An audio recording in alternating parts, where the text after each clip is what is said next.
So yes, so welcome to the stage, Susan Langridge. So Susan works a lot with menopause patients, don't you? So I'm going to hand over to Susan to talk about the... Well, you're about to find out. We're about to find out. So over to you. Thank you, darling. Okay. So thank you to everybody who's already talked today. It's all been very, very interesting. And all you lovely ladies that put together an amazing presentation. Mine sort of got thrown together, and I didn't even do an introductory slide about myself. So just a quick little bit about me. So I actually went into nursing as a mature student back in 2000 and whenever, qualified in 2006. It was around about 2014 that I went into what was then facial aesthetics, now medical facial aesthetics. My background is emergency medicine, so I have to know a bit about everything, but we don't know everything. But it's given me a really, really good grounding for when I see a lot of my patients, what I'm looking for, because obviously within emergency medicine, we have to do a lot more probing than probably what your GP would to get information out of people. As I've got older, I've gone through the menopause. You're all going to hate me. I didn't even know I'd gone through my menopause. I had no hot flushes, I had nothing. Bit brain fog maybe, about that. Bit snappy now and again, but no hot flushes. So I thank my mother for that one. I've got to thank somebody. So for me, it was it was a little bit difficult for me to understand what women actually go through with regards to what their menopause was like, with regards to the hot flushes. I could understand the brain fog a bit. I could understand irritability, and it's the one thing that I noticed, that women that are perimenopausal, you think your moods are bad when you have a period. Yeah, wait till you get to your menopause, trust me. Just feel sorry for your husbands. They're very snappy. So that's the one thing I can really relate to, because I could just literally snap quicker than anything.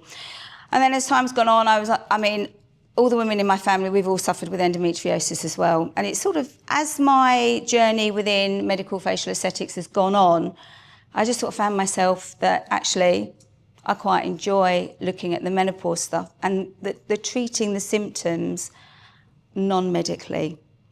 So within my clinic, I specialise in PDO threads and also intimate treatment for the symptoms of menopause. So we're looking at different... Oh, hold on, here we go. Which way is it? Oh, that way. There we go. That's me. So we're looking at different modalities that I use. So some of the symptoms, I haven't gone into depth because I know we're sort of restricted on time. Dryness, itchiness, pain and discomfort during sexual intercourse. Then actually that should be Lynchian sclerosis. I've typed it wrong. Low libido, incontinence. Incontinence being quite a huge thing actually for a lot of women, and the pain and discomfort.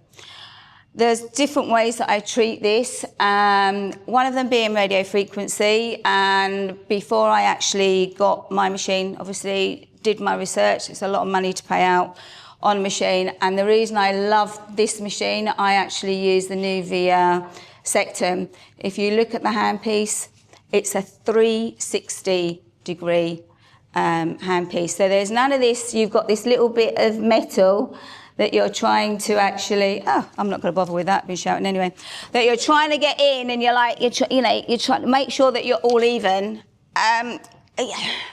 It's difficult. I have used another machine and I wasn't happy with it. This literally, we start right at the back of the vaginal canal and we just go side to side. We're having a good old chat with your lady, about holidays, whatever. The only way I could describe, it's going to sound awful, it's actually quite pleasant, not in a sexual way. It's not painful, it's nothing. So it's quite nice. And the thing that we can use this internally and externally. So obviously internally, we're tightening all those fibres up. We're trying to promote that collagenesis there.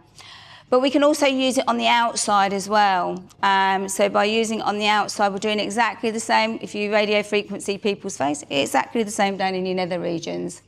we've got the power of the radio waves that comes in and out. It stimulates those superficial and deeper tissues.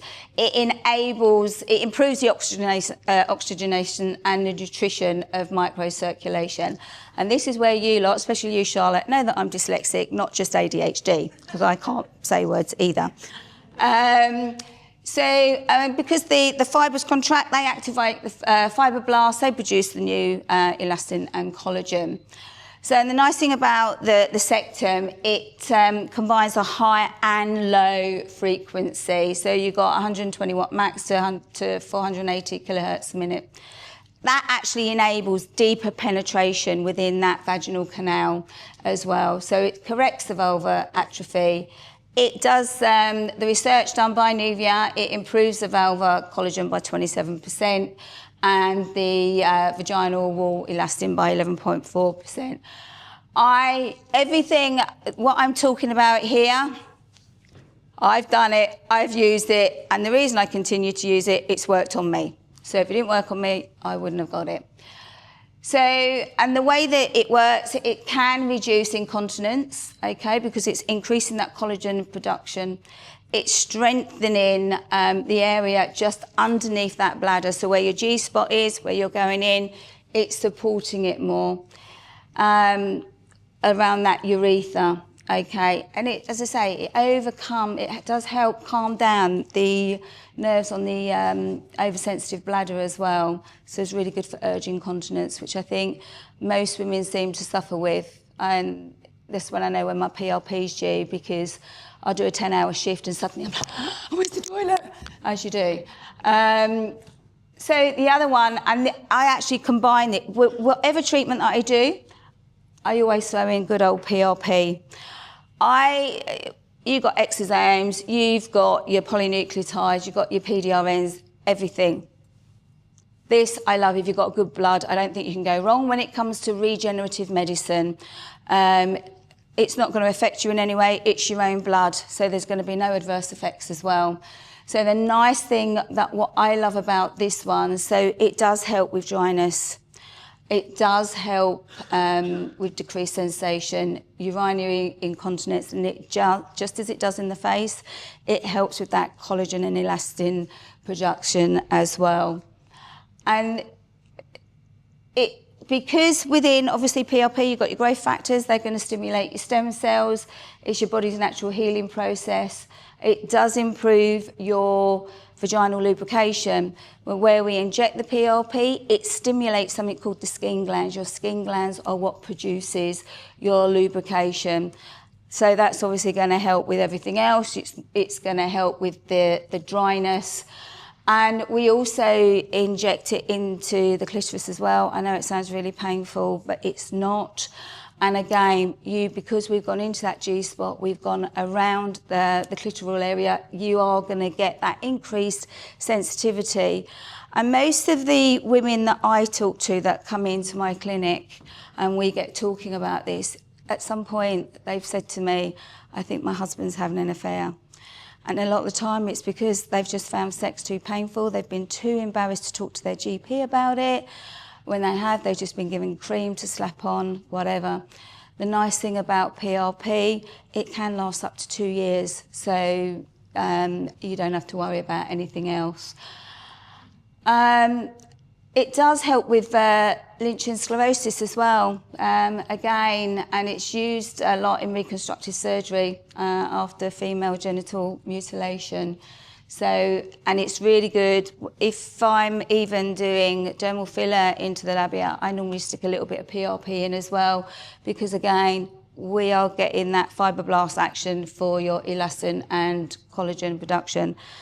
I always ask my ladies, any treatment that I do with them, when it comes to the intimate treatment, I always obviously get a good history before, and then each month I follow them up, and I would say that 95% of them have had an absolute improvement in their sexual function.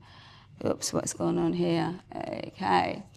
So dermal filler. So we don't think of our nether regions down there, do we? We all look at here and our lovely jawlines. We don't look down there. And another thing I get, well, my partner doesn't look down there, he's not interested. And I'm thinking, yeah, your partner was in last week moaning about you looking a bit saggy down there, but how can I tell him that? And it's true. I mean, it's really weird. And the thing is, you know how you look. You know when you've just gone, you've had your face done, you might have had pedio threads, everything's been lifted up. You're thinking, oh, you're walking out your clinic looking quite nice. It's the same with your intimate area. Have any of you ladies here, like literally, pair of jogging bottoms, baggy top, you've got sexy undies on, but you still walk out that door feeling $1 million. Nobody can see what you've got on underneath, and it does make a huge difference. Now, poor Claire woke up to a lovely WhatsApp message this morning because I was going to stick a couple of photos on and I completely forgot. And we thought, if you want to see the befores and afters, Claire and I have got them. But it does certainly make a huge difference. And when I say to women, I can give you a vagina of a 25-year-old, I can. And I haven't actually put it on here, but also pedio threads as well. So not only can we puff you out, we can lift and tighten you as well. So you literally go from this to a nice little like this as well. So it looks all nice and neatly tucked. But again, the nice thing with dermal filler, because a majority of women, when they come, because atrophy set in, everything's sort of open. In the words of my daughter, it looks like a doner kebab. So sorry, you're going to be thinking vaginas when you have your next doner kebab. Because we're closing it in, we're reducing that risk of infection. Okay, and again, it's proven treatment for lichen sclerosis of the vulva. Now, because there's only 2 fillers licensed on the market anyway for the intimate area, and the one that I use has actually been proven it can be used for those people that are immunosuppressed. So when you're talking oncology, and this is amazing. It's an absolute game changer for these ladies, because whereas some people, they don't want dermal filler, they're quite happy. You get these ladies, they don't want filler, they want natural, they want regeneration. That's where the PRP comes in. It helps with everything. And this filler basically does the same as well, because I'm one of the very, very few nurses within the UK that has been trained to inject internally as well into the right areas. And, I've probably had about 3 cancer patients that have come in, and it's changed their lives basically. So that was a quick whiz tour of intimate treatments. I hope it was a bit entertaining for you. We've got the photos, okay. I'm going to check that, sorry. And like Susan said, if you want to see some before and after photographs, they are now on my phone as well as Susan. So please feel free to come and ask me to look at my vaginas. There is one thing I will say, actually, and I meant to say at the beginning. Don't try and go and grab everything. Like it was mentioned earlier on, there's so much out there, I want to do it all. I'm a practitioner. If I've got somebody that there's a treatment they want that I don't do, I will refer on to a colleague. I have no issues. I've got a colleague of mine that does a lot on gut health. I send all my patients there. It's the same. I get a lot of people that come out that are referred to me for my threads, and they're referred over to me for intimate. It is your way of keeping your patients. I certainly, for one, if I get, like, one of you were to refer to me, I'd be like, oh, there you go, I'll let such and such know what you've done, and I will usher them back, all right? I stay in my lane. I'm not interested in taking other people's patients at all. But there are areas there, they are really, really niche, they really are, and it's just tapping into those, and it's not always, it sounds easy to do, it's not, it's taking that time. And whether or not, it's the background of us being nurses, we are normally, very caring, and we can draw information out quite easily. And some people are just really open as well. Yeah. Charlotte. I don't know all about the threads, how they work. I know quite a lot about all the other bits. So talk me through that. So basically, we actually put them in the labia majora. So literally, so I go top down. So hold on, no I don't. No, I don't. I go that way up. So I'm trying to think which way I'm going. Anyway, it doesn't matter. It from the other end. Whatever. So basically, the nice thing about threads as well, because you may get something they don't fancy the idea of a filler going in there. That's fine. So with the threads again, they do exactly the same as what they do on the face. You're going to get that fibroblast action. It's going to stimulate the collagen and fibroblast. I might have a photo on my phone. It's either that, if it's not my work phone. What? The threads? Yeah. So it's not a muscle that you really use much. So you should get quite... I mean, we always have to go by the manufacturer's guidelines. They go 6 months. Quite often you would get longer. That's usually because the manufacturer's only tested it up to that 6 months. Yeah. You're not allowed to make, it's like we know that some of the licenses last longer than they do, but actually we're only doing clinical trials up to this long, and that's the claim that you can make. So, generally... Yeah, it's the same thing. And to be honest, what I found with threads is that once you've had them the second time, they always last longer than the first time because your body's sort of like already generated it again. But it's really good because, like, literally, I know when I did my first set, like, if you look at, like, sort of this area, the woman was like this, and it just snatched it in, and I was like, oh! It was quite, I mean, it's good to see. No downtime. And pain-wise? Zero. No, you numb well. You numb well, do you? Right. I numb well. Yeah, I numb well. And with your clitoris shrinking when you're going through the perimenopause, which a lot of women don't know that's what happens. Yeah. When you're injecting into the clitoris, is it then making it, bigger and more happy? So what's happening? Okay. All right, okay. So everybody that I've injected, whether it be dermal filler or whether it be PRP, they all go, that's a nice feeling. I've had one woman who actually did orgasm when she walked out. She was like, oh my God, and I was like, are you okay? She's like, is this meant to happen? I went, oh, you're the first. And she's been the last. 45,000 steps in 2 days.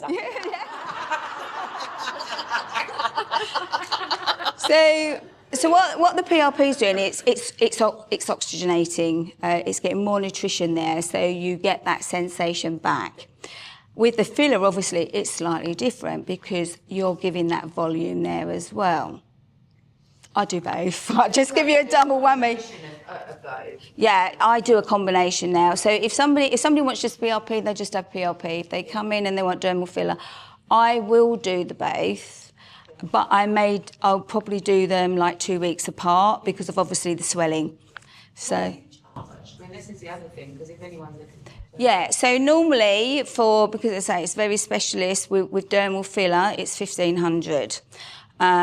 If it is just PRP, then I charge 1,100. All right, so yeah, it's a very niche thing, but the filler's not cheap. It's so interesting how it's changed over the years, because years and years ago, when I worked at Sinclair, we were going to launch a product called Perfecta G, which was perfected for the delicate areas. But the only thing we were ever talked about in the training was the aesthetic of the things and never the functionality. And then on to, like, we were doing silhouette soft lift to lift the mons pubis as well. Yeah.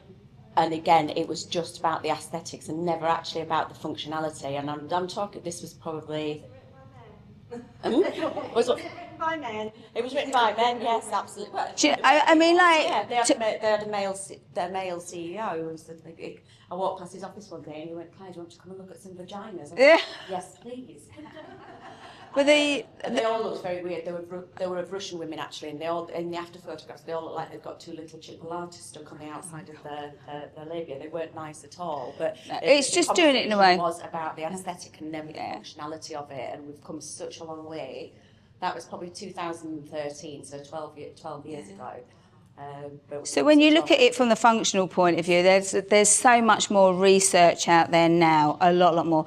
Dermal filler does last quite a while, easy, I would say a year, 18 months, if not longer. Depends on how active you are. For most of my women, and I'm going to just say it as it is, every single one of them have said to me they need at least 4 orgasms before they feel satisfied. They will orgasm, but they just say it gets more and more and more intense to the point that they'll have that almighty one and they go to the husband, oh, that's it, I'm going to sleep now. And the husband's like, thank God for that.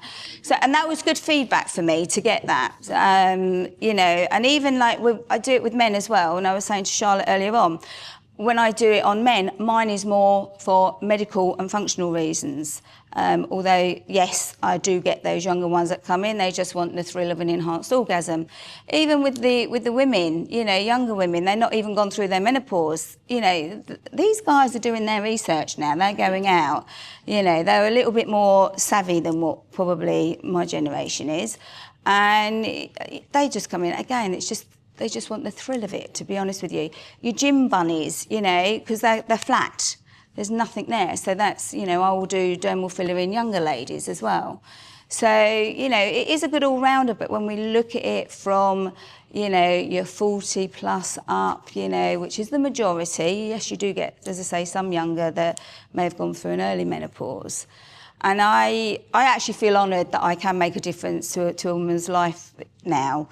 And I'm always there at the end. And because I'm quite open, whereas I used to be really embarrassed about talking about sexual health, but then I suddenly found, for some strange reason, I went through a phase of people that I was seeing in the emergency department that I was having to ask really intimate questions.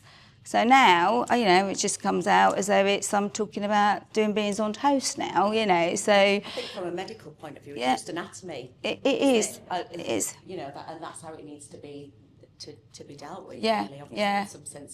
Some sensitivities around how you have the conversation, but yeah, it's anatomy. So, any more questions for Susan? Yes. When can we all book it? Oh, whenever. I'll get more stock in. Treatment today. Yes. She got around that over. But again, Question. So, since it's in perimenopause, I'm on HRT, and I'm getting not regular infections now, but I went through a stage. Yeah. Once you get perimenopause, but I get this happening every month. So every time I have a cycle, I'm getting an infection, like urine infection. Is that gonna? That helps. It does help. And it has been researched as well. So everything I've put on here, even though I did try to put a couple of references in there, it's all been researched, and especially with the reduction in UTIs. For some people, it completely just stops them. For others, it will just reduce them. And it's so sensitive down there. You know, the slightest thing to change that pH level, and that's it. As soon as I hit perimenopause, that was it. When I first started on the HRT, they're reduced, but now maybe my body's got used to the HRT, you're a bit more active than I was before. But yeah, I think you've changed it. You've changed it. HRT works, but all of the others. I mean,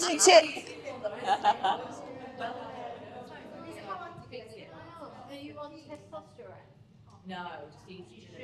no, only if your testosterone levels are low. Yeah, obviously. Yeah. Yeah.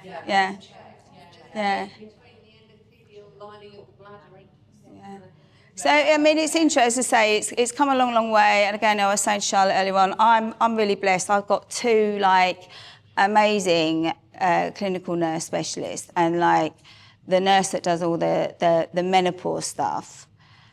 Her GP surgery refuses to see menopause ladies because she knows more than them. You know, so, and she's really good. She knows when to test. But, to give you a note, because, when a lot of people say to me, oh, you know, because obviously, you know, everybody thinks you get to a certain age and that's it. We don't do things like that. You know, I'm 61, I don't have an issue at all. You know, so I just feel like I was back in my 20s, to be honest. I've noticed no different at all. If any, these treatments have obviously helped. Certainly, I've saved myself a fortune on Tender Lady. I really have, honestly. That was the one thing, do you know what I mean? I just think, yeah, for that treatment, and as I say, they say, again, because research, and if you ever see anything differently advertised on social media, research has only gone as far as 2 years. We don't know. There's more research to be done. You know, people are playing around with, you know, combining PRP, IPRF. You know, the research has got to be done. But that research is not going to be out for however long it's going to go on. Frustrating, as we well know, is there's so many treatments that can really change people's lives here. Yeah. That the NHS could be offering. We know Yeah. there's machines, there's all sorts of things. And, you know, a lot of these symptoms are really debilitating for women. So, you know, what we need to all have a voice as well and be speaking to, you know, our clients and patients about having normal conversations about what, you know, what's the normal thing of vulva, you know, I think it's really important. I mean, we have to remember also that there's a lot of women without available funds to come out into private treatment. So you know, if they do ever end up on your bed and, you know, they've saved up all this starving their kids for their Botox and they're talking about something else, that, you know, maybe we're teaching them to have more empowering conversations with their GP to make sure that they get a referral to the NHS menopause clinic as well would be really important. So, you know, we can't always presume that somebody's going to be able to afford, you know, to That's it. Yeah. as well. Yeah. I don't know how many of you have ever been to your GP's Try and get an appointment. It's a challenging conversation. Challenging conversation just to try and get the appointment. I've been trying for 2 years. Yeah. And I still haven't gotten a menopause appointment. And I've gone through menopause finish, so I'd like It's just going to go private, end of. Look at where, I'm not going down the politics, it will go private. Because you're looking in a lot of areas, there's over a 2-year wait just for a gynae referral now. I don't know why it's so long, you know. So they're going to be referring to private clinics via the NHS. That's been going on for some time. Yeah, it's been going on for some time. Certainly, I mean, I used to live down in Kent, and quite often, like I know that when I last needed a specialist referral, and they went, "Oh, do you want to choose and book?" I went, "Yes, please." And within a week, I was up the local private hospital up the road from me. So, you have the right now. Everybody in England has the right for choose and book. So, and that could result in you going to somewhere private. No. Anybody. It means that you can go in, you can say to your GP that you want to choose and book, and actually you can choose for your GP to refer you to a private hospital. Yeah. They will pay. And it's been around for years and years. Yeah, but there's people still, it was initially, it all came out, but then they quietened it all down again. And there's still massive inequality in healthcare for men and women. So, for example, like our private healthcare at work, won't deal with anything with menopause issue. You'd have to pretend that you've got something else wrong, you know, that there's something else wrong with you and it's nothing to do with menopause, but they'll treat erectile dysfunction. Yeah. You can go for a private appointment for erectile dysfunction. I always say to my, For menopause symptoms, it's absolutely shocking. And that's in private healthcare where the men and the women are paying the same fee. Yeah. Or we're paying the same fee for the men and the women in the business as well. So it's absolutely shocking, that inequality in healthcare. But we're going to change that. Yes. Yeah. Yes. Yeah. To be fair to them, there isn't enough knowledge to them to play. There's not enough research done on that. Well, because they don't do clinical trials on women usually. They'll use the same protocol for men and women in just standard drugs as well. So they don't, you know. And there's the reason why a lot of clinical trials are done on men only as well is because they don't want to take into consideration a women's fluctuating hormones throughout a month to do a clinical trial. There's so much inequality in research as well, and there's definitely things that need to change. Luckily, Charlotte's on the case. Good, Charlotte.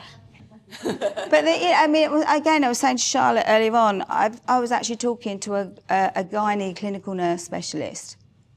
She didn't have a clue that any of this was available. Not a clue. So, you would think that maybe they would do their research a bit, but clearly not.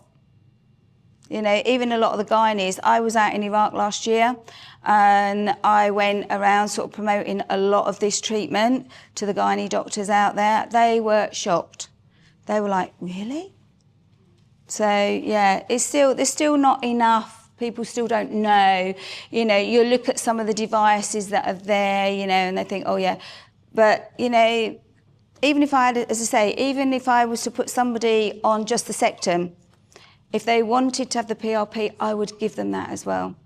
Because, as I say, I just think they just go hand in hand, and it's that combination of everything.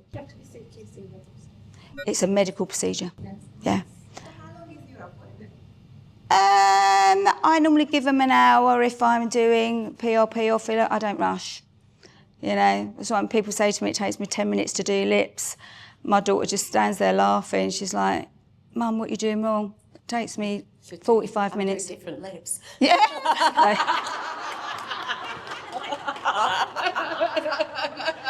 I like down there to look just as nice as up here, you know. I am really, really fussy. Yeah, but you know what, most of the women that come in, I don't know whether it's because of the way I am when they come in, because like ADHD, dyslexia, I'm just batshit crazy anyway, you know, so when they come in, you know, I start off quite professional, but by the end of it, I probably know everything that's going on in their family, you know, but it is quite, sometimes you have got to be like really tactful. I mean, like what I'm saying with men, I've got a 47-year-old gentleman at the moment. He had surgery because he said his was too little and he wanted longer. They absolutely messed it up. And the functionality and it's the psychological impact as well. He's had 3 treatments of PRP. I said, Charlotte, I got a phone call. I got morning glory. And I was but not only that, you know, like older guys that have had adult circumcision, you know, and this was purely an accidental finding that PRP does treat scar tissue in the intimate area. A guy come in and he said, you know, like, without going into too much, but when I'm like going for it, he said, it's really painful where the scar was. I think I did about 6 sessions on him, a month apart. No problem since. No problems, no pain, it's broken down, that scar tissue. So, and this is like, you know, like when we're doing on the face or anything, when we treat scars a certain way that we treat scars to get that plasma in as well, it breaks down that scar tissue. So, yeah.